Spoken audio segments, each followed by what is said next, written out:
आज उसकी आवश्यकता है। आवश्यकता इस नाते है कि वक्फ बोर्ड के जो अध्यक्ष हैं वो अपने ढंग से कानून चलाते हैं, उसमें सरकार का कोई दखल अंदाजी नहीं है। इस नाते सरकार कानून लेके आ रही है कि उसका मालिक, उसका कहीं अगर गलती हो रही है, कोई गड़बड़ी हो रही है तो उसमें दखल अंदाजी सरकार का होना चाहिए। अखिलेश यादव कह रहे हैं कि हम इसका विरोध करेंगे।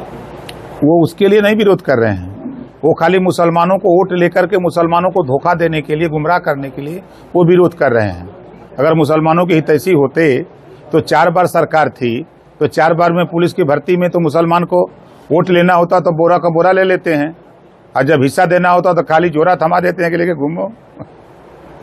तो बतौर मंत्री, आप वक्फ बोर्ड के मंत्री हैं, इसको आप सही मानते हैं? बिल्कुल सही, 100% सही है। कोटे में कोटा आरक्षण सिस्टम पे मायावती जी ने सवाल उठाया है, आपका क्या मत है? देखिए, हमारा मत है, हम शुरू से कहते आ रहे हैं लगभग 22 साल से कि जो आज के तारीख में DM, SP, DIG, IG, DGP, राज्यपाल, मुख्यमंत्री, राष्ट्रपति, राज्यपाल हो गया अनुसूचित जाति जनजाति का, उसको आरक्षण की क्या जरूरत है? उसी तरह बैकवर्ड में हो गया तो उसको क्या जरूरत है? ऐसे लोगों को आरक्षण से बाहर करो। जो गरीब कमजोर हैं, जिनको आरक्षण की जरूरत है, उनको आरक्षण देने के लिए जो सुप्रीम कोर्ट का फैसला है, हम उसका स्वागत करते हैं। इसी पर आपने सामाजिक न्याय समिति की भी बात की थी और आपने भी कहा था कि असल में जो शोषित वंचित हैं उनको न्याय मिलना चाहिए। देखिए, 3 से जो सुप्रीम कोर्ट का फैसला आया है, क्या वैसे लोगों को फायदा दिलाएगा? बिल्कुल उसी उद्देश्य से, उसी जो हमारा उद्देश्य था, उस उद्देश्य की पूर्ति करता है वो फैसला। 3 सितंबर 2013 को हाई कोर्ट ने भी आदेश दिया था उत्तर प्रदेश सरकार को, उस समय समाजवादी पार्टी की सरकार थी, कि जो 27% आरक्षण में जो क्रीमी लेयर लोग हैं उनको अलग कर दो और जो कमजोर लोग हैं उनको बांट करके आरक्षण दो। जिस रोहिणी आयोग का गठन तो दिल्ली है, यहाँ राघवेंद्र सिंह के नेतृत्व में जो कमेटी हमने खुद बनवाई थी, 7, 9, 11 बांटा था, उस रिपोर्ट को वो फैसला बता रहा कि ये लागू होना चाहिए। अभी डीएनए विवाद आ गया अयोध्या में, किस तरह से देखते हैं? जो कार्रवाई बुलडोजर की हो रही है उसको किस तरह से देखते हैं? देखिए, सरकार सही कदम उठाई है, जो गलत करेगा उसके साथ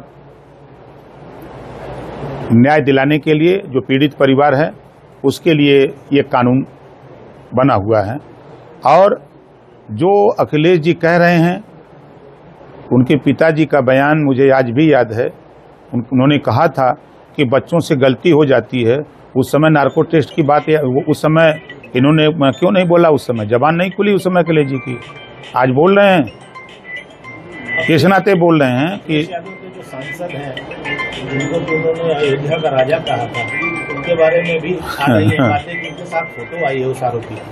नैतिकता के आधार पर उस सांसद को इस्तीफा दे देना चाहिए और समाजवादी पार्टी के मुखिया अखिलेश यादव जी को ऐसे सांसद से इस्तीफा ले लेना चाहिए। कुछ कहना चाहेंगे समाजवादी पार्टी के नेताओं को? अब समाजवादी पार्टी को नेताओं को हम क्या कहें? ऐसे मुद्दों पर राजनीति, ऐसे मुद्दों को चूंकि वो राजनीति करते ही हैं, उनकी राजनीति सिर्फ 2 जातियों पे होती है, मुसलमान और यादव। बुरा लगता है हमारी बात भी उनको, वो कभी मुसलमान को हिस्सा देने की बात नहीं करते और पिछड़ों की बात ले करके, और जब उनको हिस्सा देने की बात आती है तो नाई, गोंडपाल, प्रजापति, राजभर, चौहान, बिन, केवट, मला, आरक, अर्कवंशी, बंजारा, इनको वो भूल जाते हैं कि ये लोग भी इस प्रदेश में हैं, वोटर हैं, इनका भी हिस्सा है। ये भूल जाते हैं। इनको ध्यान में खाली वोट के लिए मुसलमान बोलते हैं, हिस्सा देने के लिए नहीं, और वोट के लिए पिछड़ों की बात करते हैं, हिस्सा देने की बात आती है तो नहीं।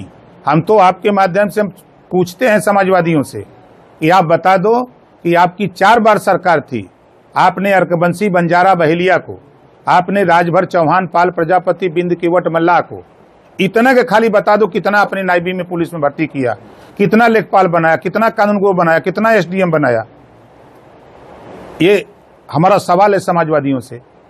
वोट तो लेते हैं, गुमराह तो करते हैं कि राजभर गलत बोलते हैं, इनको नहीं बोलना चाहिए, लेकिन राजभर हिस्सा चाहिए, हिस्से के लिए लड़ता है, हिस्सा लेने के लिए हम एकदम तैयार रहते हैं।